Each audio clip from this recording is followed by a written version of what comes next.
औज़ुबिल्लाहिमिनश्शैतानिर्रजीम बिस्मिल्लाहिर्रहमानिर्रहीम। नाज़रीन किराम, मैं हूँ राना नासर। सलाम कबूल फरमाइए। नाज़रीन किराम, खबरें इतनी हैं कि हम किसका जिक्र करें और किसका ना जिक्र करें। अभी हालात बस समझे इस तरफ जा रहे हैं कि गवर्नमेंट है तो वो अपना पूरा जोर लगाने के ऊपर तैयार बैठी है, और दूसरी तरफ पीटीआई है, जो पीटीआई जो बिल्कुल जो है वो इस वक्त तैयार बैठी हुई है कि या फिर तख्त होगा या फिर तख्ता। लेकिन क्योंकि पीटीआई के ऊपर इस वक्त बहुत ज्यादा बोझ है, और वो लोग जो असली क़यादत हैं और वो समझते हैं कि ये आसान काम नहीं है कि जिसका उन्होंने बेड़ा उठा रखा है। लेकिन जब हम ये सोचते हैं तो हमें ये नजर नहीं आता कि पीटीआई अगर एक दिन का एहतजाज करेगी 24 नवंबर को, तो फिर उसके बाद क्या होगा? ये सिर्फ एहतजाज होगा, धरना होगा, या एक तहरीक का आगाज होगा? नाज़रीन इकराम, हम लोग सहाफ़ी और जो गवर्नमेंट के लेपर सहाफ़ी हैं, आपको उनमें इस वक्त एक वाज़ेह फ़र्क नज़र आ रहा होगा। अगर आप उनकी तादाद उंगलियों के ऊपर गिने तो वो 80 से ज़्यादा नहीं बनते। कई एक ने तो तौबा कर ली है। अभी आपने नजम सेठी साहब का बयान सुना ही होगा, और वो सांडे वाले तेल भाई, सांडे का तेल बेचने वाले भाई साहब, उनका भी आपने इतराफी बयान सुना होगा। क्योंकि सबको अपना अंजाम नवश्ता दरबार के ऊपर लिखा नजर आ रहा है। अगर किसी को नजर नहीं आ रहा तो उन ताला आज़माए को जो समझते हैं कि वो इसी मुल्क के करता धरता है, और वो यकीनन कुछ कर गुजरेंगे, लेकिन क्या करें? या तो उनके मुकद्दर में खराबी है, या फिर पीटीआई के मुकद्दर में एक दवाम लिखा हुआ है, जो इस वक्त किसी को भी कुछ मालूम नहीं क्या होने वाला है, कब होगा। लेकिन नाज़रीन इकराम, एक बात मैं आप लोगों को क्लियर बता देना चाहता हूं कि अब जो कुछ भी होगा वो यकीनन अब होके रहेगा, क्योंकि बहुत देर हो चुकी है उस मजलूम को जेल में बंद किए हुए, और उसके साथियों को इक़्तिदार का मजा लूटते हुए। उनमें यकीनन कुछ ऐसे भी हैं कि जो ये चाहते हैं कि खान साहब कभी बाहर ना आए, और वो झूठी सच्ची अपोजिशन या इक़्तिदार के मजे लूटते रहें। तो खुदा ना खास्ता मैं किसी के ऊपर इल्ज़ाम नहीं लगा रहा, लेकिन मैं ये ज़रूर कहना चाहूँगा, क्योंकि ये अक्सर होता आया है कि जो इन है वही विन है। तो नाज़रीन इकराम, आप यकीनन मेरे थोड़े कहे को ज़्यादा समझिए, क्योंकि ऑफ कोर्स दुनिया में एक गेम प्ले नहीं की जाती, एक घोड़ा तैयार किया नहीं जाता, हमेशा दो घोड़े तैयार किए जाते हैं, और एक के ऊपर सवारी की जाती है तो दूसरे को इसलिए रखा जाता है कि वो बेवक्त ज़रूरत काम आए। वो हमने सब ने देख लिया कि वो बेशक वो बाजोड़ का जहांजेब हो, या ब्रिगेडियर साहब हों, गुमर साहब, सब ने देख लिए वो किसके घोड़े हैं और किन के लिए काम करते हैं। ज्यादा दूर नहीं जाइए, आपको फैसलाबाद के राजा साहब तो यकीनन याद होंगे। तो राजा रियाज साहब की मैं बात कर रहा हूँ। तो उनके मुतबरक नाम को सब लोग समझते हैं, जानते हैं, लेकिन सोचने की बात यह है कि इस चंद रोजा इख्तियार के लिए उन्होंने क्या खोया और क्या पाया। अब आते हैं जी हम यकीनी तौर के ऊपर जो इस वक्त हॉट न्यूज़ है। पहली बात यह है कि पाकिस्तान के जो लोग हैं, सहाफ़ी हैं, जिनको वेस्टर्न कंट्रीज़ के लॉज का नहीं पता, वो इस वक्त बहुत शोर मचा रहे हैं कि जनाब हसन नवाज को बैंक करप्ट कर दिया गया है। यहाँ पे बैंक करप्ट होने का मतलब एक और भी होता है कि आप अपने असासाजात को एक तरीके से बचा लेते हैं, या दूसरे लफ्ज़ों में आप अरबों खा के डकार मार के आप अपने आप को सरेंडर कर देते हैं, और 5 साल के लिए फिर आपको कोई इतना पैसा आप खा चुके होते हैं कि आप किसी पैसे की जरूरत नहीं होती। तो ये भी उन्होंने एक वे आउट रखा है। लेकिन अब आपका नाम उन लोगों में शामिल हो जाता है कि जो लोग जिनको एक आसानी से हम कह सकते हैं कि वो बैंकरप्ट होते हैं। बहरहाल पाकिस्तान के सहाफ़ी बहुत खुशियां मना रहे हैं, जो प्रो पीटीआई हैं वो भी और जो प्रो पीटीआई नहीं है वो भी, वो समझ रहे हैं कि चलो एक गन तो गया। लेकिन इससे पाकिस्तान को यकीनन कोई फायदा नहीं होने वाला, क्योंकि अगर उसने अपने आप को यूके में बैंकरप्ट डिक्लेयर किया है तो यूके की गवर्नमेंट जाने और यूके वाले जाने। और बाकी जनाब बात यह है कि जनाब शहजादी साहबा यूके से तशरीफ ला चुकी हैं। अब देखते हैं कि वो पाकिस्तान की स्मोक क्या क्या हाल करती हैं या स्मोक उनके साथ क्या हाल करती है।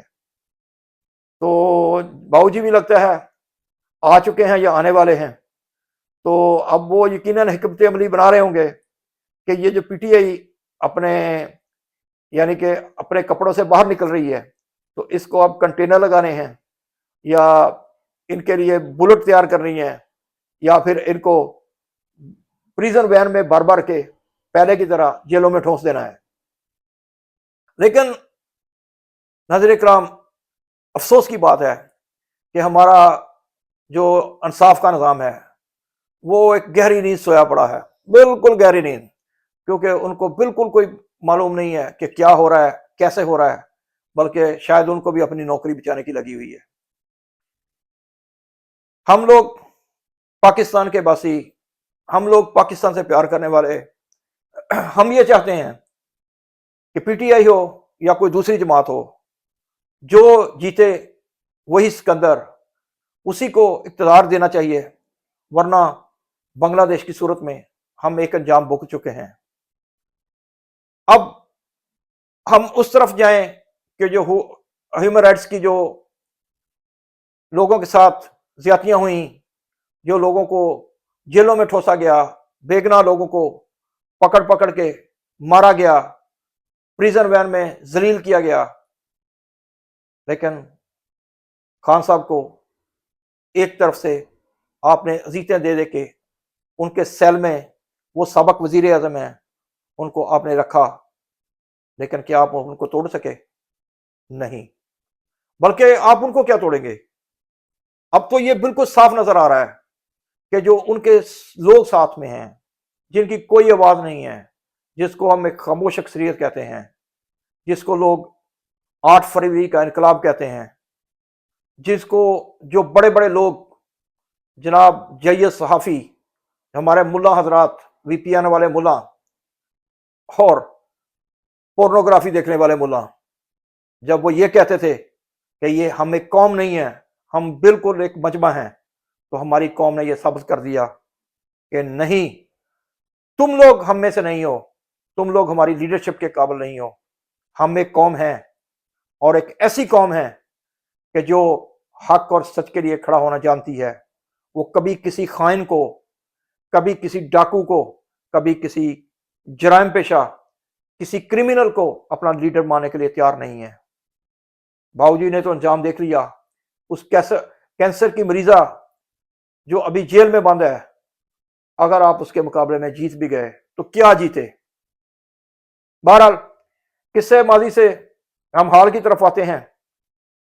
तो नाज़रीन इकराम, एक बात बिल्कुल क्लियर हो जानी चाहिए कि जब इंसान जिंदगी में अपनी मैच्योरियत को पहुंचता है तो वो एक दुराहे के ऊपर खड़ा होता है। एक तरफ वो रास्ता होता है जो उसको खींच रहा होता है उस तरफ के जो जहन्नम की तरफ जाता है, दूसरा वो रास्ता होता है जो हक की तरफ होता है। मुश्किल जरूर होता है, लेकिन वही रास्ता असल में असली होता है। पाकिस्तान के लोग भी इस वक्त उसी दुराहे के ऊपर आ चुके हैं। पाकिस्तान की फौज हो, पाकिस्तान की इस्टेब्लिशमेंट हो या पाकिस्तान की खामोश अक्सरियत हो, सब एक दूसरे से प्यार करने वाले हैं। लेकिन क्या करें, चंद लोग हैं जो चाहते हैं कि वो वही किरदार अदा करें जो उन्होंने उस वक्त अदा किया था जब हक को हक नहीं दिया गया था, और उसका अंजाम फिर बहुत बुरा हुआ।